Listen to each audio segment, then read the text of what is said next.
¿Qué tal? Muy buenos días tengan todos ustedes. Mi nombre es Lenin González y de parte de Fibras Ópticas de México queremos darles la más cordial bienvenida a nuestro webinar Instalación de distribuidores en redes de fibra óptica. En una red de fibra óptica, el enlace más importante es aquel que se realiza en el centro de distribución de datos, el cual nos ayuda a comenzar el camino de transmisión de la red. Es aquí en donde entra el trabajo de un distribuidor óptico. Si quieres conocer más sobre la importancia de un distribuidor, los tipos, las normativas que aplican para cada uno de ellos, te invitamos a acompañarnos en nuestra sesión del día de hoy y no perderte ni un segundo de la información que tenemos preparada para ti. Sin más preámbulo, me complace en presentarles a Ricardo Cibrián, quien ha colaborado para Fibras Ópticas de México en el desarrollo de seminarios, cursos y capacitaciones de soluciones en fibra óptica. Te cedo los micrófonos, Ricardo. Bienvenidos. ¿Qué tal? Buen día. Espero que estén todos muy bien. Muchas gracias por la presentación, Lenny. Y bienvenidos a nuestro webinar Instalación de distribuidores en redes de fibras ópticas. ¿Sí? Entonces, vamos comenzando, vamos adentrando en el tema. ¿Sí? Primeramente, vamos a ver un poquito de lo que se verá durante este webinar. ¿Sí? ¿A qué nos referimos con sus distribuidores? ¿Sí? Vamos a ver el tema de instalación de distribuidores, pero para eso requerimos un panorama global de la fibra óptica, introducción a los sistemas de fibra óptica, redes de fibra óptica y sus componentes, distribuidores de fibra óptica, lo que es un ODF, ¿sí? Los tipos de ODF, los componentes del ODF, la instalación del ODF y consideraciones de selección, además de su proceso de instalación. ¿Sí? Debido a que todo va a ser en tipo laboratorio, entonces va a ser más explicativo que demostrativo, pero esperemos que se pueda comprender el tema. De igual manera, no se les olvide que ahí pueden ir dejando sus dudas conforme vayamos avanzando. ¿Sí? Sin más introducción, vamos a ver un poco del panorama global de la fibra óptica. ¿Sí? Fibras ópticas en el mundo. Por ejemplo, aquí en el mundo, las suscripciones de fibra óptica de alta velocidad crecieron en promedio un 15% de junio de 2020 a junio de 2021. Aún no hay datos actualizados por la OCDE para el año 2022, pero se espera que la tendencia sea aún mayor. ¿Sí? Las restricciones generadas ahora por la pandemia de COVID-19 generaron la necesidad de mayores tasas de transferencia de datos para entretenimiento y trabajo a distancia. Por ejemplo, aquí tenemos el top 20 de crecimiento anual de redes de fibra óptica. ¿Sí? Podemos ver por aquí que en este caso México se encuentra en el 14º puesto, ¿sí? En el 14º lugar, con un promedio de 26.5% de crecimiento respecto al año anterior, ¿sí? Entonces, si nos observamos el promedio de de la OSD, nos damos cuenta que México está por sobre el promedio y en primer lugar tenemos a Grecia, donde su crecimiento fue de un 88.2%, fue un crecimiento muchísimo mayor al de la mayoría de los países de la OSD. Actualmente se considera que hay cerca de 436 cables submarinos de fibra óptica, equivalentes a 1.3 millones de kilómetros repartidos por el mundo. Recordemos que cuando hablamos de cables no nos referimos a hilos. Cada cable tiene su cantidad de hilos, ¿no? Entonces, por ejemplo, por aquí nos compartieron esta animación donde podemos observar nosotros dónde está el tendido submarino de redes de fibra óptica. ¿Sí? Entonces, si nos damos cuenta, todo esto representa 1.3 millones de kilómetros de cable de fibra óptica submarino, que pareciera que no es mucho, pero si lo pusiéramos en línea recta uno tras otro, podía dar 32 vueltas al mundo. Entonces sí es una cantidad algo considerable de cable de fibra óptica, ¿no? Todas estas redes son las que nos permiten en este momento estar conectados entre todos, ¿sí? Entonces tenemos una parte que se domina el auge de las fibras ópticas, ¿no? En estos momentos la tendencia nos indica que todos los servicios están migrando a fibra óptica. ¿Sí? Todos los servicios están cayendo a uno solo, que es el de fibra óptica.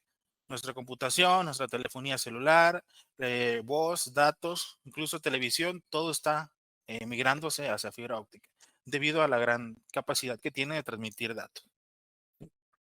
Entonces, tenemos también una tendencia que la fibra óptica es cada vez más accesible en precios. ¿A qué se refiere esto? De que cada vez es más económico fabricar fibra óptica, ¿no? Y por consiguiente se vuelve más económico su implementación, ¿sí? Si consideramos entonces que nosotros requerimos de hacer la actualización de una red existente, es más rentable cambiar a fibra que construir una red de cobre desde cero otra vez, ¿sí? Debido a que los precios se están igualando y si consideramos la tasa de transferencia de datos que se puede lograr con fibra y la tasa de transferencia de datos que se puede lograr con cobre, entonces nos conviene más en estos casos instalar ya fibra, no solamente cobre, ¿sí? Y en este caso tenemos algo muy interesante, la IPTV, y esta probablemente puede ser soportada por fibra óptica, ¿sí? Además de los servicios de streaming que estamos viendo, que son bajo demanda, ¿sí? También encontramos la IPTV, que es muy similar a la televisión tradicional, pero a través de internet, a través de fibra óptica. Tendencias de uso de la fibra óptica en Latinoamérica. En el caso de México, se considera que 5 de cada 10 hogares tienen acceso a banda ancha por fibra óptica en promedio en México, con redes FTTH y FTTB. ¿A qué nos referimos con que tiene acceso a banda ancha por fibra óptica? De que la red ya está disponible para acceder a ella, ¿sí? Pero si nos vamos en el caso de cuántos están instalados, cuántas redes son las que están en fibra óptica del total de redes de interconexión, ¿sí? México en 2021 tiene 30.2% de las conexiones, ¿no? Entonces, del 100% de casas o de hogares conectados a Internet con redes de banda ancha, ¿sí? Solamente el 30% son de fibra óptica, por lo que nos queda todavía un 70% para migrar hacia fibra óptica, ¿sí? Entonces, la OCDE nos indica México con un 30.2%, Costa Rica con un 22.5%, Colombia con un 19.8% y Chile, que nos lleva la ventaja a todos en Latinoamérica, con un 49.2%. Entonces, en el 2021, que fue el año más fuerte, más pesado de la pandemia, ¿sí? Crecieron los accesos a banda ancha fija, porque los usuarios comenzaron a exigir cada vez mayor velocidad, ¿no? Entonces, las políticas corporativas de trabajo desde casa, aumentando el tráfico, ¿sí? En cambio, de la educación, por ejemplo, al exigir clases en línea, ¿sí? Y además en la parte del ocio, donde todos que tuvimos que quedar en casa, entonces teníamos que entretenernos en algo, ¿no? Aumentaron el uso, por ejemplo, de plataformas de streaming, ¿sí? Para ver películas, para ver series, para ver todo ese tipo de cosas, entonces, para jugar en línea también. Entonces nos damos cuenta que se requirió cada vez más y más conexión de banda ancha, ¿no? Entonces la fibra óptica ha sido pues, la que más ha ganado terreno en esa parte, ¿no? Entonces, en 2021 todavía la necesidad de conectividad en tiempos de pandemia. La banda ancha se posicionó como la favorita durante la pandemia, ¿sí? Y es un periodo que apenas vamos queriendo salir de ahí, entonces no sabemos si vayamos a regresar o vamos a salir, pero más trabajos de los pensados, nos dimos cuenta que se pueden realizar desde casa, ¿no? Muchos trabajos que son de oficina o que no requieren contacto directo con un cliente, nos dimos cuenta que se pueden realizar desde casa sin inconveniente. Y eso pues, nos exigió aún más capacidad de ancho de banda, ¿no? Entonces, el incremento de actividades en casa demostró la importancia de tener una banda ancha fija, ¿no? Anteriormente, pues las conexiones, si nos recordamos hace 10 años, por ejemplo, pues hablar de tener 5 megabits de velocidad o tener 10 megabits de velocidad, pues era tener una conexión, ya le decimos banda ancha, ¿no? Actualmente ya estamos llegando a los 100 megas, entonces cada vez se requiere mayor internet y solamente puede ser soportado a través de banda ancha, ¿sí? La educación a distancia ganó fuerza. Nos dimos cuenta de que si bien hubo algunos inconvenientes en la implementación de educación a distancia, algunos modelos a distancia se pulieron y fue ganando cada vez más espacio la educación a distancia. Ya no solo como complemento de la educación presencial o en lugar de educación presencial, sino ya como en sí misma. La demanda por servicios en la nube continúa acelerándose. Ya no solamente es envío de mensajes, envío de correos, escuchar música o ver videos, ¿no?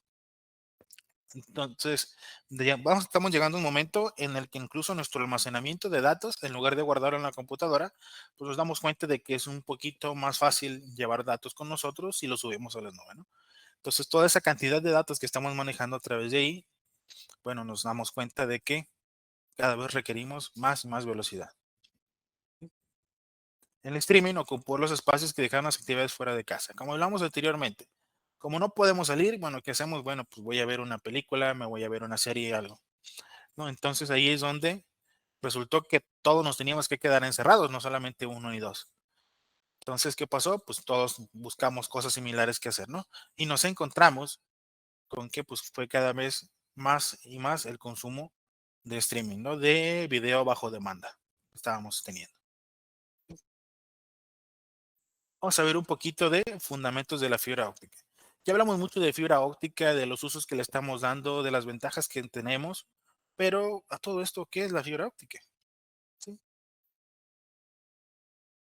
Entonces, para resumirlo, las fibras ópticas son pequeños hilos de material dieléctrico, quiere decir que no transmite electricidad, ya sea vidrio o plástico, que pueden guiar la luz en su interior por muchos kilómetros. Se emplean haces de luces en forma de pulsos para modular señales y transmitir información digital codificada. ¿Qué quiere decir? Que a través de luces, como las que nosotros tenemos en nuestra casa, pero con ciertas características especiales, nosotros podemos guiarla a través de un conductor y enviarla a kilómetros de distancia, ¿no? Entonces, esos haces de luces en forma de pulsos, ¿sí? Son señales que se modulan a cierto código y ese código se transmite y se recibe del otro lado por un receptor especial para esa parte, ¿no? Entonces, nosotros tenemos pulsos eléctricos que así funcionan todos nuestros dispositivos, ¿sí? Hay un aparato ahí que lo convierte a luz, lo transmite, se recibe otra vez como luz y se convierte de nuevo a pulsos eléctricos y es lo que estamos usando en este momento para vernos a través de esta transmisión, ¿sí? Entonces, ¿cómo funciona todo esto la fibra óptica? Su principio de funcionamiento se basa en la reflexión interna total. Este es el principio físico este, pues, que predomina en la fibra óptica, ¿no? Para que la luz se guíe por un trayecto muy largo, es necesario rodear el material por donde se propaga de un recubrimiento para mantener en todo momento una única vía de transmisión.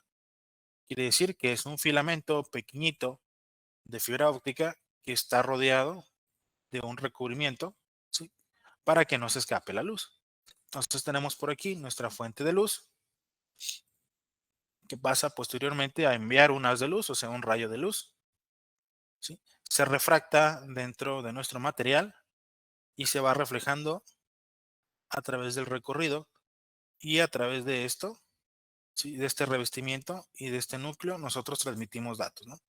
El núcleo es el que me permite la transmisión de la luz, ¿sí? Ese caminito que va a seguir la luz, y el revestimiento es el que me impide que la luz escape. Regularmente, este núcleo y este revestimiento, los dos, son pues, del mismo material de fibra, o sea, del mismo vidrio, ¿sí? Mismo material de sílice, pero tienen índice de refracción distinto. Entonces, como hablábamos anteriormente, ¿cuáles son los elementos de un sistema de transmisión óptico? Tenemos, por ejemplo, aquí nuestros datos de entrada, que son señales digitales, pulsos eléctricos, que entran hacia un transmisor y este transmisor convierte estas señales eléctricas a través de una fuente óptica en pulsos de luz, ¿sí? Que posteriormente llegan hacia un detector óptico, que es la parte contraria de este, ¿sí? Que va a decodificar a través de su receptor y nos va a dar nuestros datos de salida. Todo esto a través de una capa física que no es otra cosa más que nuestra fibra óptica. Para esto tenemos dos tipos de fibras ópticas, ¿sí? Todos responden a un modo de propagación, quiere decir a una manera en que la luz se propaga dentro de ella, ¿no? Algunas se les denomina monomodo y algunas se les denomina multimodo. Y se distinguen por los diámetros de sus núcleos de fibra. Es decir, como hablábamos ahorita, todo esto sigue siendo la misma fibra óptica, sigue siendo el mismo material de cristal o de plástico, ¿sí? Pero este núcleo es el que transmite nuestros haces de luz, ¿sí? Entonces, la diferencia entre monomodo y multimodo es que el monomodo tiene un núcleo muy pequeñito, en este caso 9 micrómetros, puede ir entre los 8 y los 11 micrómetros, es muy pequeñito, y tenemos como contraparte nuestra fibra multimodo, ¿no? Que va entre los 50 micrómetros a 62.5 micrómetros. Sí, todo el recubrimiento, o sea, todo el hilo que nosotros vamos a poder visualizar, mide 125 micrómetros. Entonces es delgadito, muy, muy delgadito, un poco más que un cabello humano. ¿Cuál es la principal característica de la fibra monomodo? Es que tiene un diámetro de núcleo muy pequeño y solo permite un modo de transmisión. Quiere decir que solo puedo enviar una sola señal al mismo tiempo, ya sea de punto A a punto B o de punto B a punto A, solamente una. ¿Sí? Transporta las velocidades, transporta la señal a velocidades mucho mayores. ¿A qué nos referimos con esto? De que como solamente es un solo haz de luz que transita por un canal muy pequeñito, entonces permite que alcance velocidades mucho mayores, o sea que llegue de un punto a otro más rápido debido a que la distancia que tiene que recorrer es menor. Este tipo de fibra óptica es ideal para cubrir largas distancias sin tener demasiada atenuación. Al ser un núcleo muy pequeñito, entonces tenemos una dispersión menor, ¿no? Entonces esa dispersión menor nos permite nosotros enviar a distancias mucho mayores y tener menores atenuaciones. Quiere decir que nuestra luz se pierda menos, ¿no? Por ejemplo, tenemos aquí en la monomodo una sola vía de transmisión, una sola dirección, ¿no? Que vimos ahorita que de cierta forma va rebotando, pero se considera idealmente como que fuera en línea recta. Entonces, en este caso, la fibra multimodo tiene un diámetro mayor respecto a la fibra monomodo. En ella la señal se puede transportar en más de un modo de transmisión. Quiere decir que yo puedo enviar más de una señal al mismo tiempo. Y no solamente de punto A a punto B, sino que también de punto B a punto A de forma simultánea, ¿no? Puedo enviar señales hacia los dos extremos. Se suele utilizar para distancias cortas. Son algo más baratas y se pueden utilizar transmisores más simples. Proporciona capacidades de carga y subida simultáneamente. ¿Qué nos referimos con carga y subida simultáneamente? Que yo puedo enviar de punto A a punto B, como decíamos ahorita, ¿sí? Al mismo tiempo, y también de punto B a punto A. ¿Sí? Por ejemplo, esta línea verde que tenemos aquí, si observamos no tiene flecha porque puede ir en cualquier dirección, ¿no? Entonces esto nos permite tener pues enviar diferentes datos al mismo tiempo, no solamente un solo dato. Entonces, ¿qué pasa cuando yo quiero prolongar la distancia que abarca mi fibra óptica? O sea, si ya tengo 2 kilómetros y quiero llegar a 4, ¿cómo le puedo poner otros 2 kilómetros, por ejemplo? ¿Sí? Para eso existen lo que se denomina empalmes, ¿no? Dos tipos de empalme de fibra óptica: empalme por fusión y empalme mecánico. Los empalmes crean una unión permanente entre dos fibras, por lo que su uso se recomienda para aquellos lugares donde se espera que los cables estén disponibles para realizar mantenimientos en el futuro, ¿no? Quiere decir ahí que yo tomo dos fibras y las uno para hacer una fibra más grande. Existen dos formas: por fusión o forma mecánica, ¿no? Entonces, el empalme mecánico se realiza con un dispositivo que alinea los extremos de las dos fibras y los mantiene unidos con un gel igualador de índice, ¿no? Entonces, yo tomo por ahí mi empalme mecánico, mi conector, y le inserto las dos fibras a ambos lados, y a través de un gel es como se mantienen unidas y se reduce la cantidad de pérdida, ¿no? Muchos empalmes mecánicos se utilizan en restauraciones, pero también es posible emplearlos en instalaciones. Regularmente, cuando hay una falla en el sistema y no se tiene una empalmadora por fusión disponible, bueno, se llegan a usar ese tipo de empalmes, pero su uso es más para ya el usuario final.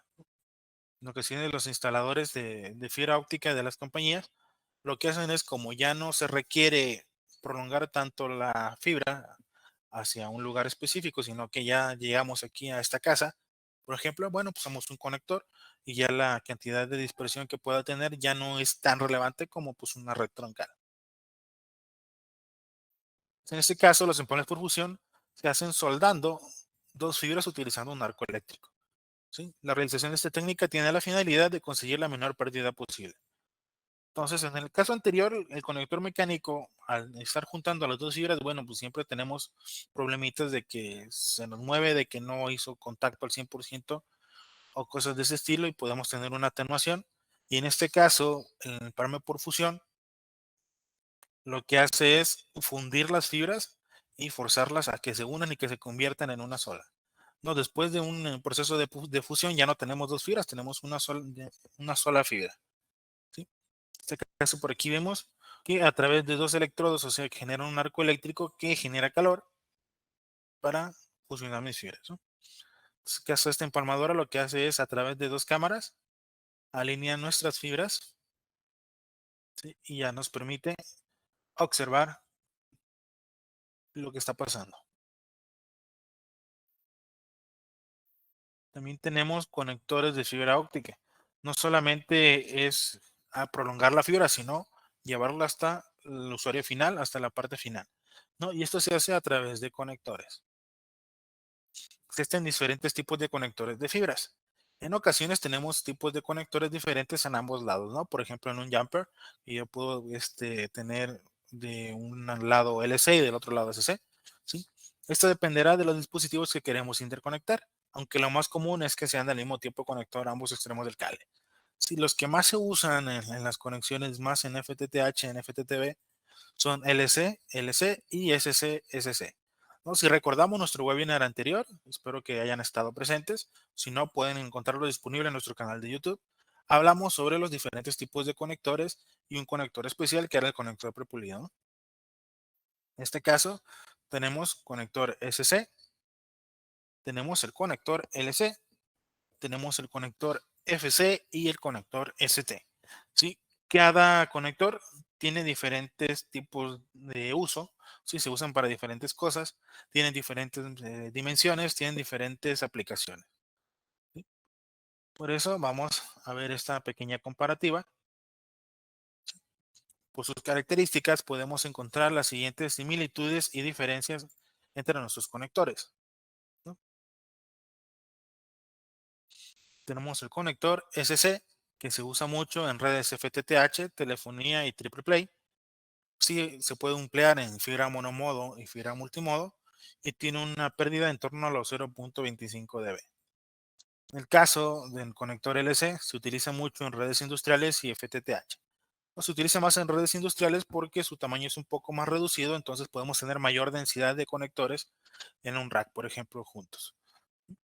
Sirve para fibra monomodo y fibra multimodo y tiene una pérdida menor de 0.10 dB. Tenemos también el conector FC, que se utiliza en aplicaciones sometidas a movimiento y en instrumentos de predicción, como en el caso de los OTDR, ¿no? Si yo tengo un equipo que voy a estar manipulando, que voy a estar cambiando de lugar o de posición, entonces el conector FC es el más adecuado, como el caso del OTDR, ¿sí? Yo puedo conectarlo sobre mi OTDR porque se enrosca y puedo estarme moviendo por la habitación y bueno, voy a tener mayores pérdidas, ¿no? Su único inconveniente es que funciona únicamente con fibra monomodo y su pérdida es en torno a los 0.3 dB. También tenemos el conector ST, que se utiliza en redes corporativas y aplicaciones militares, ¿sí? El único inconveniente es que funciona únicamente con fibra multimodo y tiene una pérdida en torno a los 0.25 dB.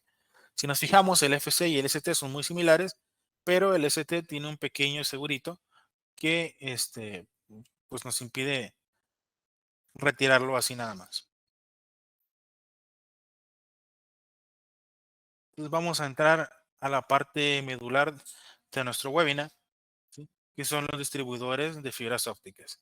Si recordamos todo lo que vimos anteriormente, pues fue para llegar a esta parte, ¿no? De qué es un distribuidor y para poder comprender qué es un distribuidor de fibra óptica, ¿no? O también se le denomina ODF, Optical Distribution Panel, ¿sí? Es un panel de distribución óptica. Son elementos mayormente de construcción metálica para interconectar cables de fibra óptica provenientes del exterior con equipos activos del interior del data center o central office. ¿Sí? Quiere decir que es un elemento metálico que me permite almacenar mis fibras, ¿sí? Juntar las fibras que vienen desde afuera, desde la calle, desde ya sea aérea o subterránea la instalación, me permite tomarlas, hacer algún tipo de movimiento y pasarlas a mi data center o a mi central office. Se puede decir que su función es realizar la transición entre planta externa y planta interna, ¿no? Por ejemplo, aquí tenemos nuestra planta externa, ¿sí? O sea, nuestra red exterior, nuestra red de distribución, y se va a convertir aquí a planta interna a través del uso de un OEDF, ¿sí? Existen varios tipos de ODF, ahorita vamos a ver, esto es meramente explicativo. ¿Cuáles son los componentes de un distribuidor de fibra óptica? Sí, cuando hablamos del distribuidor, pues al distribuidor se le conoce pues al gabinete que alberga lo demás, ¿no? Pero ¿qué es lo que lleva dentro ese gabinete? Bueno, tiene un ingreso de cable de planta externa, ¿sí? Tiene un cuerpo distribuidor del gabinete, o sea, la parte metálica que va a proteger todo esto que está dentro. ¿Sí? Tiene sus paneles de parcheo. Estas unidades nos permiten fusionar aquí mi fibra óptica con unos pigtails que vienen desde que se conectarán con el cable de planta externa, y de aquí ya puedo sacar mis jumpers o mis otros conectores para distribuirlo dentro de mi planta interna. ¿Sí? Tenemos aquí nuestros conectores o pigtails. Por aquí tenemos algunos. Ahorita vamos a mostrárselos. Y tenemos unas charolas de empalme, ¿no? Aquí nos referimos con charolas de empalme de que yo voy a hacer un empalme de fibra óptica, ya sea con un conector mecánico, o sea, con un conector por fusión, o sea, perdón, sea por un medio de fusión, y aquí lo podemos colocar, ¿no? Y aquí yo voy a poner mi pigtail que se va a estar conectando pues, con mi cable de planta externa. Entonces, hablamos de que podemos encontrar pigtails, que no es otra cosa más que un cable que de una punta tiene un conector y la otra punta tiene la fibra expuesta, ¿no? Se me sirve para hacer fusiones o para instalar otro tipo de conector en caso de que lo requiera. Sí, tengo mi charola de empalmes, que ahí es donde voy a colocar todo el cable. De hecho, tiene por ahí el área suficiente para el cable. ¿Sí? Puedo colocar splitters también ahí, que son divisores ópticos. Recordemos que un splitter es un elemento que yo introduzco una señal y me envía varias señales, ¿no? Me divide en varias señales que yo puedo pasar a distribuir a clientes finales. Tenemos nuestros módulos de parcheo, que son los que nos permiten realizar las conexiones entre el pigtail por un lado y del otro lado sacarlo hacia un jumper. Y mi CWDM, que es un multiplexor, ¿no? Este recibe muchas señales y me saca una sola señal, ¿no? Es el contrario del split. Método de instalación del distribuidor puede ser el montaje de pared, ¿sí? En este caso se atornillan directamente sobre el muro. Quiere decir que con un taladro abrimos unas perforaciones con taquetes, ¿sí? Ponemos nuestro distribuidor de pared y lo atornillamos, ¿no? Estos distribuidores son mayormente utilizados para múltiple dual en Unix, ¿no? Para MDUs, o sea, para elementos que voy a llegar ahí y en lugar de transmitirlo a un data center como tal, lo transmito a un edificio departamental, por ejemplo, ¿no? Es un edificio lleno de habitaciones, pues habitacional, ¿no? Entonces, tenemos también para montaje en rack, ¿sí? Quiere decir que es un rack de telecomunicaciones regularmente bajo el estándar IA de la ECA 310E. Sí, o sea, ya está normado.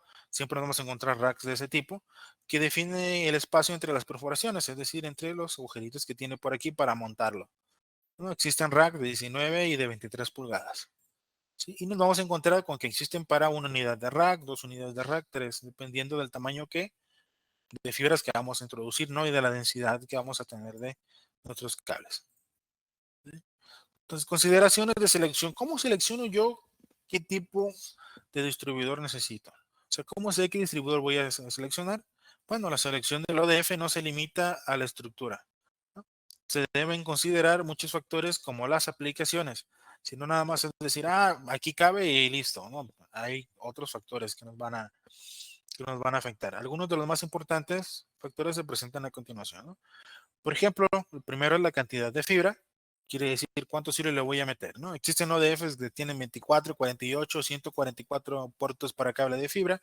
Sí, incluso los fabricantes pueden llegar a realizar algunos según la necesidad del cliente, ¿no? Si un cliente me dice, yo ocupo uno de 288 fibras, ¿no? Ocupo uno de 560 fibras.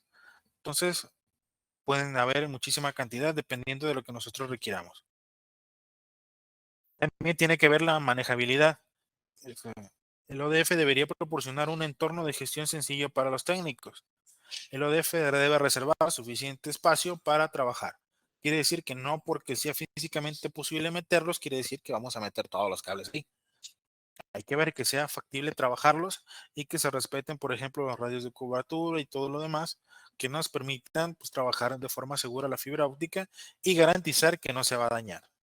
¿Sí? También debe ser un poco flexible. ¿A qué nos referimos? A que deben ser fáciles de adaptar a las necesidades de interconexión del momento. ¿Qué quiere decir esto? Que, por ejemplo, yo puedo tener por aquí mi ODF que tiene 6 módulos de parcheo, pero yo requiero 12. Entonces debe haber alguna forma de hacerlos dobles sin necesidad de cambiar completamente de ODF, ¿no? Por ejemplo, y deben de ser buenos para proteger, ¿no? Un buen ODF debe tener la capacidad de protección ante agentes externos para evitar que las conexiones de fibra óptica sufran daños producidos por el polvo o el estrés. ¿Sí? Y quiere decir que debe de garantizarnos que mis fibras no se van a dañar al estar ahí, ¿no? Por ejemplo, que tenga espacio para respetar ángulos de curvatura, que tenga suficiente protección como para que no le entre el polvo por dentro y se vaya a dañar. O sea, regularmente el ODF está en condiciones más o menos controladas, pero debe de ser lo suficiente protegido para evitar estos daños, ¿no? Por ejemplo, también algunos fabricantes como Mexocer los fabrican con pintura dieléctrica, ¿no? Y anticorrosivo. Entonces mi ODF va a durar muchísimos años. Tenemos por aquí una parte que es el código de colores de fibra óptica, ¿no? En el apartado anterior me preguntaban en el webinar anterior sobre el código de colores. Entonces, en esta ocasión quisimos agregarlo aquí para tenerlo al alcance, ¿no?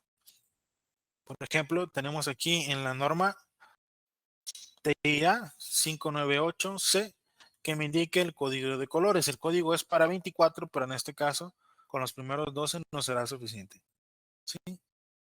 Entonces, regularmente mi cable puede tener diferente cantidad de hilos, ¿no? Puede tener uno, puede tener dos, puede tener 6, puede tener 12, puede tener 24. Entonces, ¿qué pasa en esta ocasión? Que regularmente vienen divididos en 12 piezas y cada uno representa un color, ¿no? Esto también nos va a ser útil porque con este orden es como nosotros vamos a distribuir nuestros cables dentro de nuestro ODF.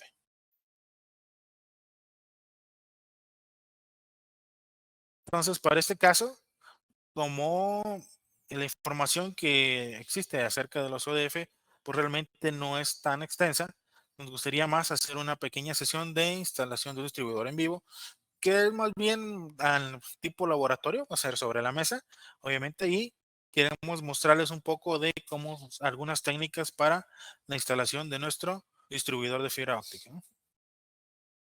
Entonces, en este caso, vamos a hacer algunos cambios por aquí, ¿sí? Estamos de vuelta en máximo 1 minuto o 2. ¿Sí? Con permiso, permítanme.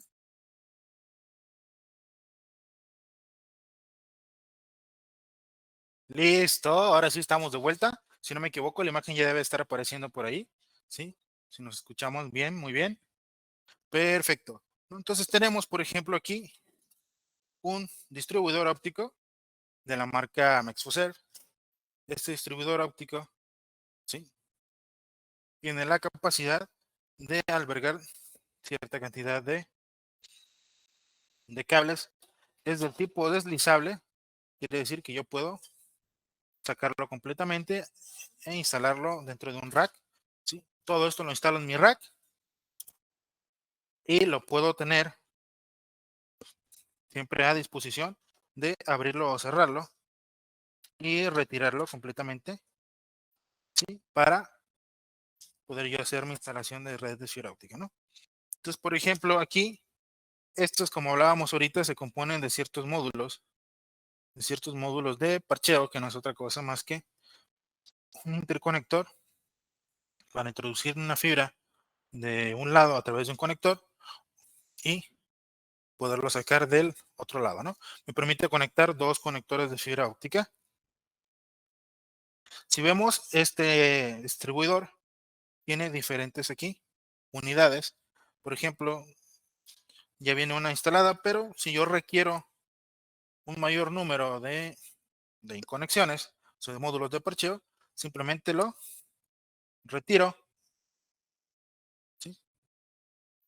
Retiro el que ya viene aquí y simplemente introducimos el otro dentro de nuestra unidad. Y de esta manera acabo de duplicar la densidad de conectores que puedo tener, ¿no? Entonces, al retirarlo, muy sencillo, simplemente se jala y ya lo quitamos. Para volverlo a colocar es igual, el proceso inverso, simplemente se presiona y listo. ¿No? Recordamos por ahí que habíamos visto en la imagen anterior, algo nos está faltando por aquí, ¿no? Entonces, en este caso, lo que nos hace falta pues es nuestra charola para empalmes.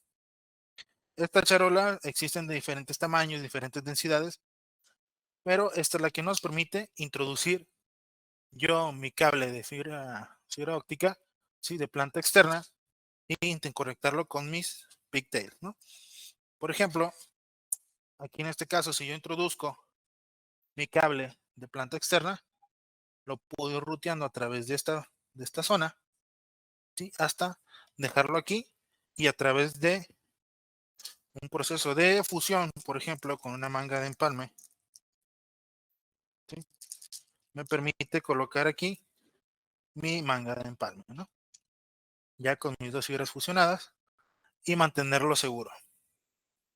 O también puedo hacerlo a través de un conector mecánico como el que tengo aquí, ¿sí? En el que yo introduzco dos fibras y lo puedo colocar también de la misma manera aquí y tenerlo ahí asegurado, ¿no? Lo más recomendable pues obviamente es el proceso de fusión. Para eso pues, tengo por aquí la fusionadora de SpaceXP, ¿sí? Por relación de núcleo. Este modelo es EF320. Si hay dudas respecto a ello, bueno, pueden dejarlas por ahí. Entonces, en este caso, ¿qué es lo primero que hago? Pues tomo yo mis tornillos y empiezo a colocar primero mi charola de conexiones, ¿sí? Simplemente colocamos aquí los tornillos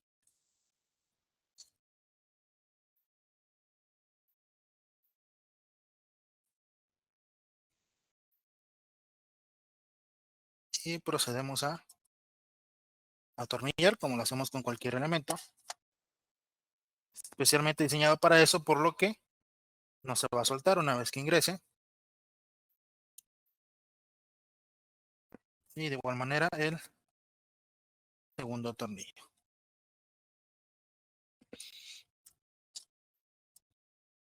Y de esta manera ya aseguré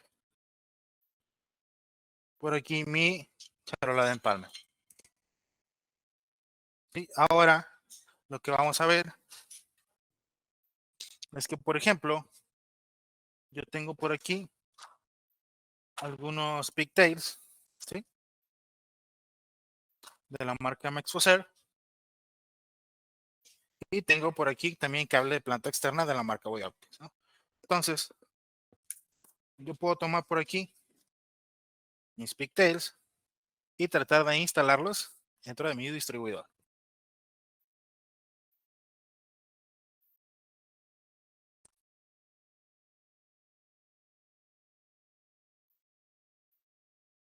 ¿Sí? Vienen por aquí empacados, ¿sí? Cuidadosamente con cinta vienen, entonces vamos a tratar de quitarlos también cuidadosamente.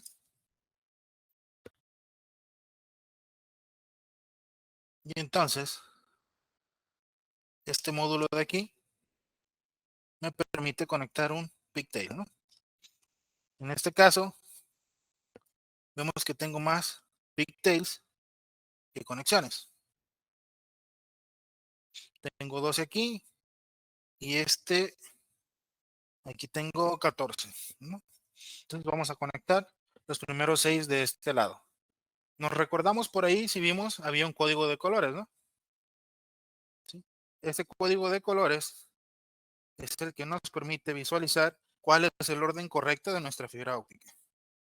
Entonces, en este caso, vemos, tengo mi cable, vienen por orden, tengo azul, tengo naranja, tengo verde,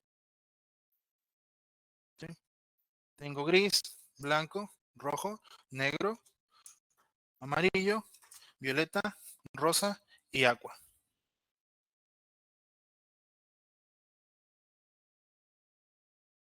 Entonces, todos esos colores ahorita los estamos viendo, ¿sí? Para el caso de la instalación, tenemos que seguir nuestro código de colores de la misma manera, ¿sí? Muy bien, aquí los tengo de referencia para que no se me olviden. Está. Vamos tomando, en este caso, ¿sí? Hay que darles numeración, ¿sí? Entonces, en este caso, por ejemplo, puedes ponerlo del 1 al 14. 1, 2, 3, 4, 5, 6. Entonces, tomamos los primeros 6 colores: azul, naranja, verde, café, gris y blanco. Y tengo mis primeros 6 colores, ¿sí? Entonces, ahorita me tomo mis 6 colores.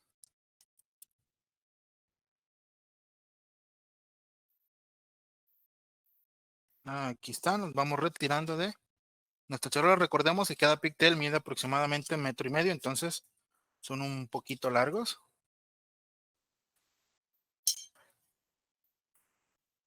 Sí, permítanme.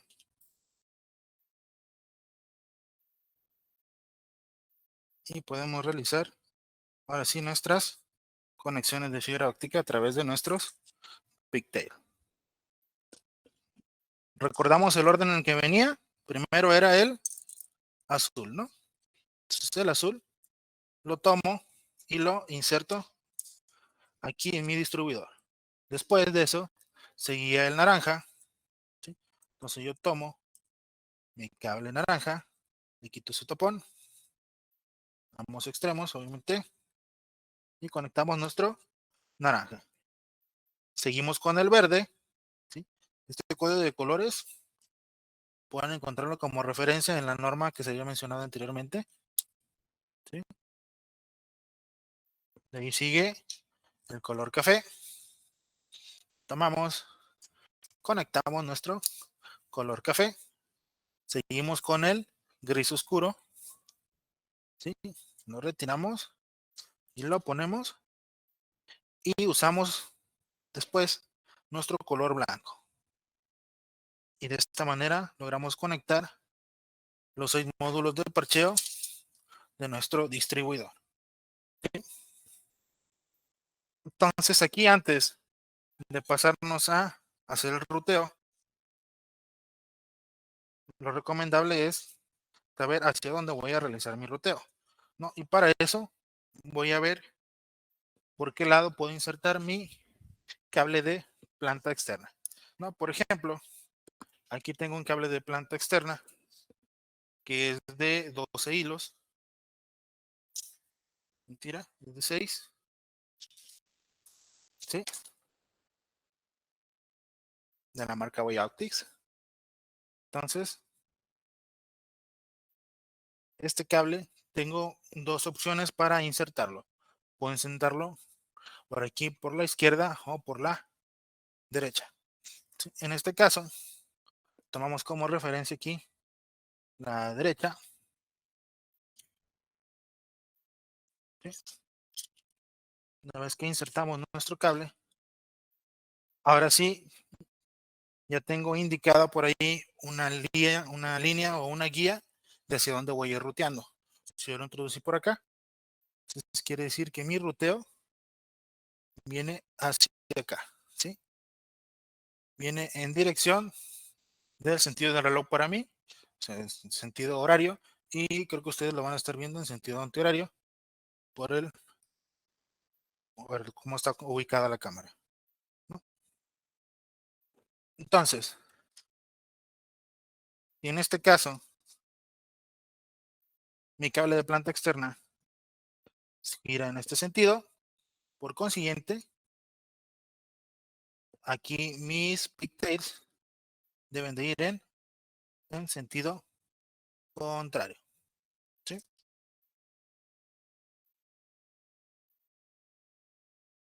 Y los vamos ruteando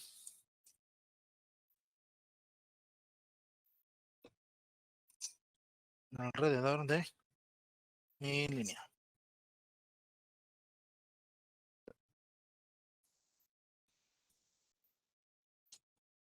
Recordemos que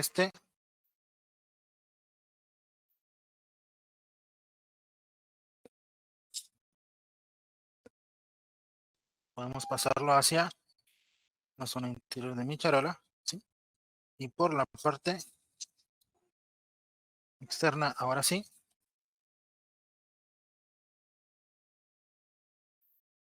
puedo ir tomando mi cable y dejamos esta zona porque esta se va a interconectar a través de un elemento de fusión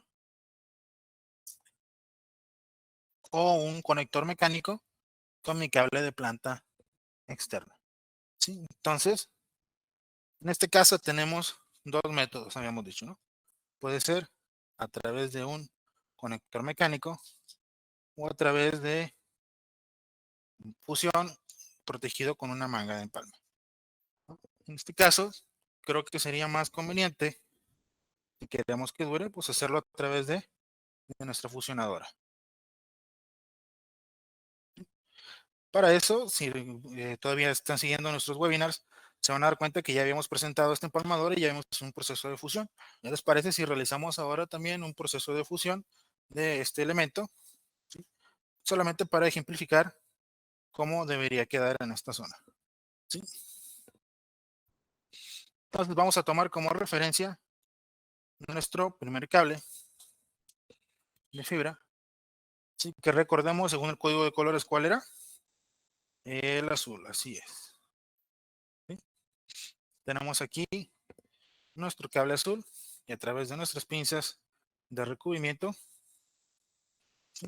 Le podemos retirar esta zona a la fibra y tener ahora nuestra fibra expuesta, ¿sí? También le queda un recubrimiento. Tenemos por aquí nuestras toallas y nuestro alcohol isopropílico, ¿sí? Aquí están.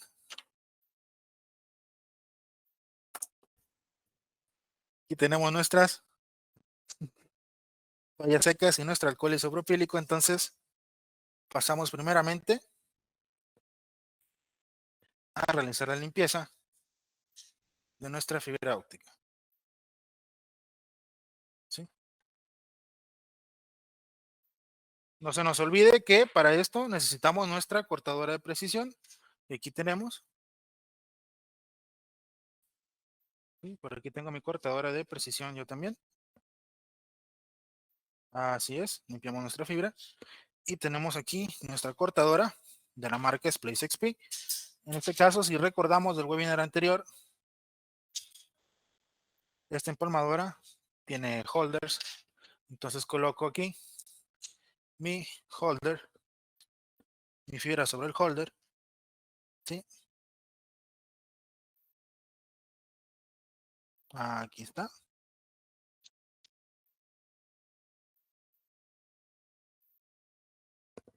¿Sí? Y pasamos a realizar el proceso de corte a través de nuestro holder, ¿sí? Colocamos nuestra fibra y si nos recordamos por aquí nuestra cortadora de Splice XP, esta ya viene especialmente diseñada para este holder. Entonces paso a realizar mi corte con la mejor precisión y coloco mi fibra sobre mi empalmadora. Ahí tengo mi primer fibra y ahora de mi cable de planta externa vamos a quitarle primeramente el buffer, el recubrimiento, ¿sí? Aquí está. Y de esta manera hay que tener cuidado porque estos son de gel. Puedo tener al descubierto mis diferentes hilos de fibra óptica, ¿sí? Aquí están. Si nos observamos, no sé si se alcanza a apreciar, pero por aquí tengo también yo el mismo código de los 6 colores, ¿sí? Y tomamos nuestra fibra en color azul. Yo tomo mi fibra en color azul y en este caso ya le puedo quitar su recubrimiento de fibra, ¿sí? De esta manera. Igual pasamos exactamente al mismo proceso de limpieza.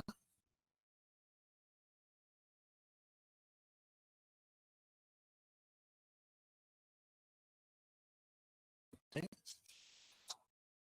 Igual con alcohol isopropílico y toalla seca. Y lo pasamos a nuestro holder.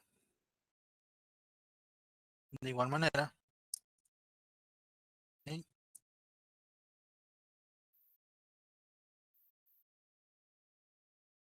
Aquí está. Tengo mi fibra.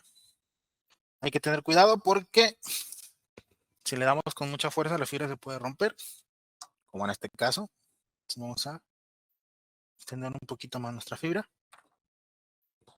En un proceso de limpieza. ¿Sí? Vamos por nuestra fibra azul. En este caso. ¿Sí? Aquí tengo mi fibra azul. Vamos a quitarle su recubrimiento. Sí, parece que nuestra fibra azul está dañada. Vamos a usar otro color en esta ocasión.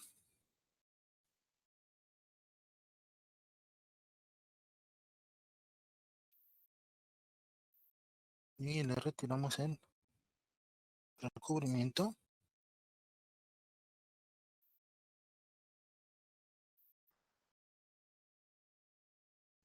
Sí. Igual seguimos retirando. En esta etapa hay que tener mucho cuidado porque si forzamos la fibra se puede romper.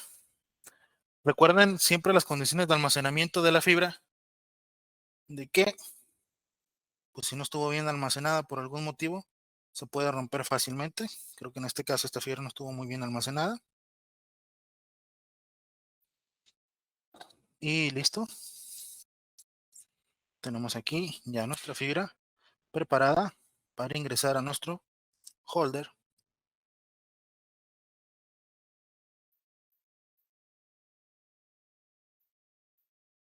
Y otra vez a realizar el proceso de corte de fibra,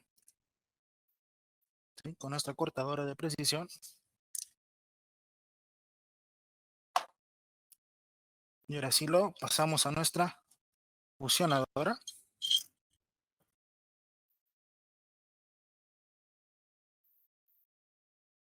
Bueno, que hay que tener cuidado con el tamaño de la fibra porque puede ser que no alcance. Y lo colocamos aquí en su espacio destinado para ello. Y comenzamos nuestro proceso de empalme. ¿Sí? Creo que, no sé si se alcanza a apreciar por ahí en la cámara, que está en este momento fusionando nuestras fibras. ¿Sí? Todo bien, nos fusionó muy bien. Y permíteme ver si se los puedo compartir. ¿Sí? Tenemos una pérdida de 0.0 dB, quiere decir que se hizo una muy buena fusión. ¿Sí? Y procedemos, ahora sí, a colocar esta parte de acá. ¿Sí?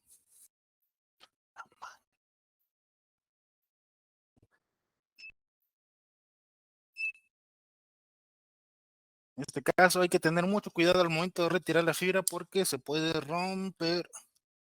¿Sí? Y de que no se nos cruce con ningún otro cable. ¿Sí?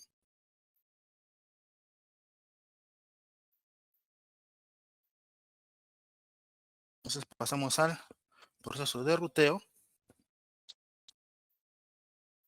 Insertamos nuestra fibra.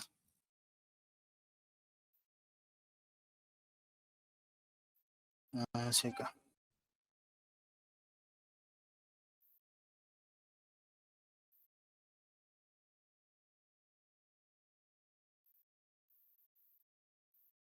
Sí, vamos colocando nuestra fibra poco a poco. Y hay que tener cuidado por aquí, en esta zona del empalme, de que debemos colocarla de esta forma. Por aquí ya se nos rompió el empalme, pero bueno, pues seguimos. ¿Sí? Vamos a pasar ahora a la sesión de preguntas y respuestas. Y hemos activado el micrófono de vuelta, estamos de regreso para la sesión de preguntas y respuestas. Entonces, por aquí en la parte de abajo, ¿sí? Aquí ustedes deben de tener por ahí la sesión para poder dejar sus preguntas, ¿sí? Entonces, es el momento, si tienen alguna duda, es momento de, pues, dejarla por aquí, ¿sí? En este caso, ok, por aquí están empezando a llegar nuestras primeras preguntas. ¿Cuál es el código de?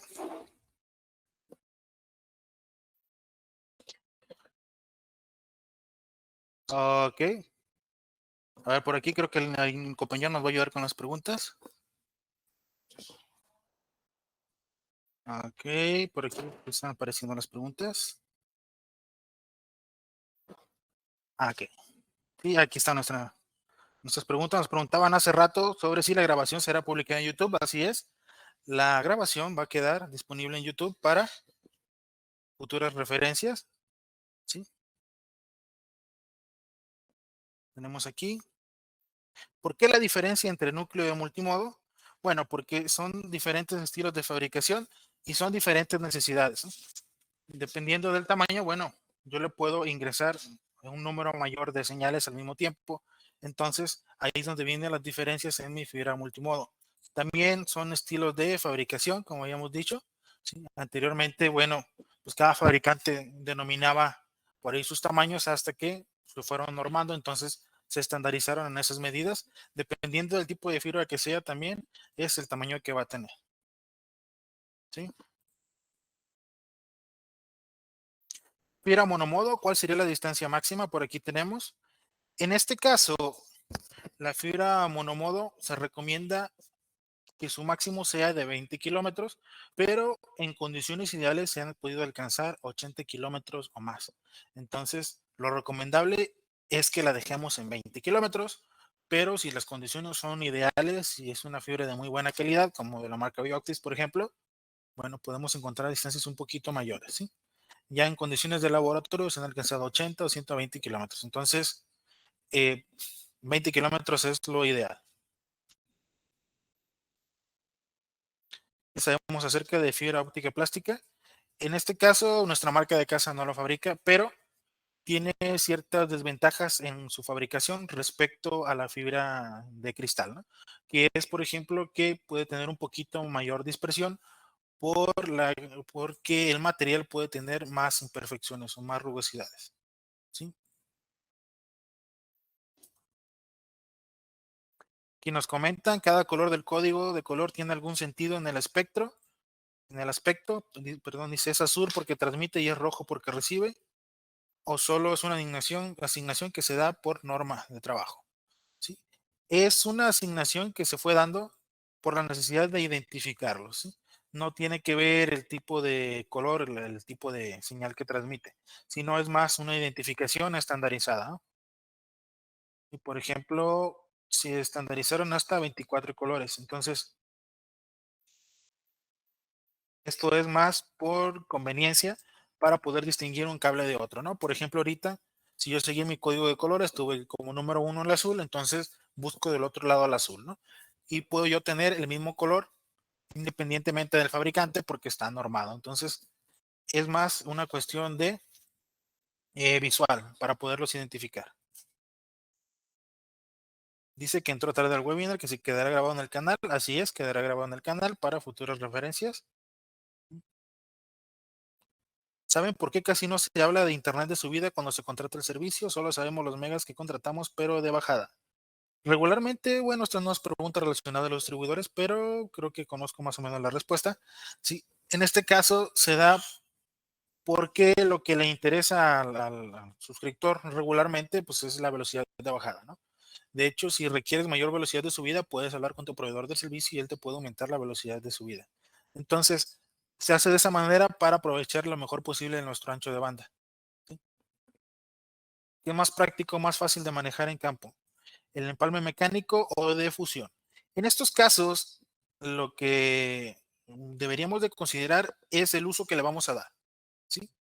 Más práctico, obviamente, pues es tener un conector mecánico que lo saco de mi bolsa y nada más le doy el corte a la fibra, lo limpio y la pongo y listo, ya me dejo de problemas. Pero en cuanto hablamos de, pues, de dispersión de la luz o de atenuaciones, me voy a dar cuenta de que mi conector mecánico me va a generar mayor atenuación que mi empalme por fusión. Entonces, si hablamos de practicidad porque sea más fácil de hacer, bueno, sí es más fácil de hacer mi empalme mecánico, pero es más eficiente y produce menos atenuaciones mi empalme por fusión. Entonces, siempre se recomienda más el empalme por fusión que el mecánico, ¿no? Por eso decíamos que depende del uso. Por ejemplo, en una red troncal yo no puedo poner un empalme mecánico porque voy a tener una atenuación considerable, ¿no? Entonces ahí sí, forzosamente tendría que usar un empalme por fusión, porque requiero que esa red siga por muchos kilómetros más, ¿no? Pero si voy a instalarle ya a un consumidor final, ¿sí? Una empresa proveedora de servicio, bueno, pues ya puedo usar un conector mecánico porque va a ser de aquí a 10 metros donde está su casa, ¿sí? Entonces espero si haya respondido a esa pregunta. ¿Qué costo tiene esta charola de ejemplo con un cassette de 12 conectores, 12 pigtail y charola de empalme? En este caso, yo no tengo la respuesta porque corresponde a la parte comercial, pero sí podemos compartir esa información a través de correo electrónico o a través de cotizar en página web, ¿sí?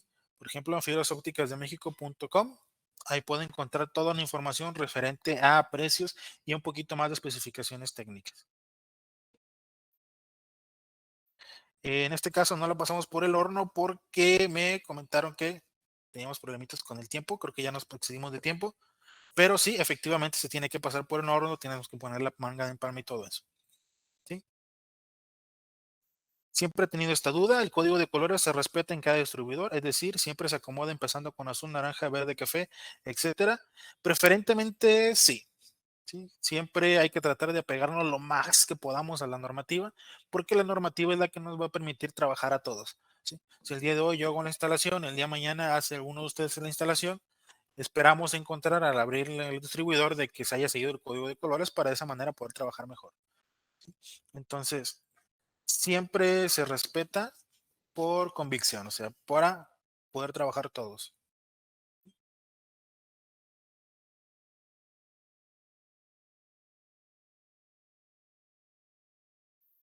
La duda, ¿por qué al utilizar switches en full duplex? Entiendo que el azul no puede caer del mismo lado del JBIC en ambos switches, ya que uno es el transmisor y otro receptor. En el caso la inversión se hace en el jumper.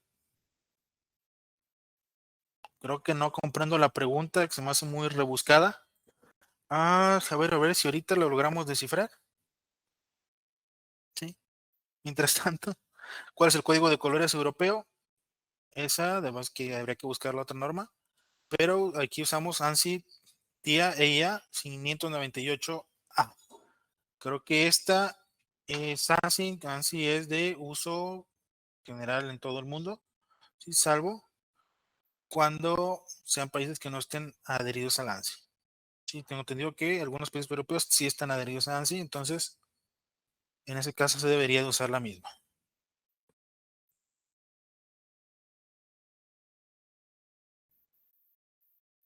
¿Hay algún gabinete adicional para resguardar lo excedente de los jumpers de fibra? Ah, creo que sí hay algunos usos comerciales, pero regularmente se utilizan más otros componentes.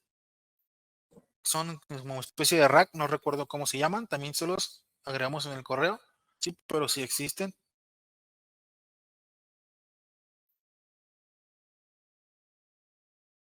¿Cuál es el porcentaje de pérdida aproximado de empalme en los diferentes tipos de empalme? Empalme mecánico y empalme por fundido de fibra. ¿Sí? Esta, por cuestiones de tiempo, va a ser la última pregunta. El resto de preguntas que no haya quedado resuelta, bueno, vamos a tratar de resolverlas a través de correo electrónico. ¿Sí? Porcentaje aproximado de pérdida. Ah, creo que es en cerca del 1 o 2%, dependiendo de la calidad del empalme y de mi calidad del conector. No, recordemos que se mide esto en dB, entonces se considera un máximo de 0.3 dB para el caso del empalme por fusión y 0.3 dB también para el empalme mecánico. ¿Sí? Entonces, por mi parte, esto sería todo. Los dejo con mi compañero Lenin. Cualquier duda extra que tengan, por favor, háganla llegar por aquí y será respondida a través de correo electrónico. Que tengan buena tarde. Nos vemos hasta pronto. ¿Qué tal? Muy buenos días tengan todos ustedes. Mi nombre es Lenin González y de parte de Fibras Ópticas de México queremos darles la más cordial bienvenida a nuestro webinar Instalación de distribuidores en redes de fibra óptica. En una red de fibra óptica, el enlace más importante es aquel que se realiza en el centro de distribución de datos, el cual nos ayuda a comenzar el camino de transmisión de la red. Es aquí en donde entra el trabajo de un distribuidor óptico.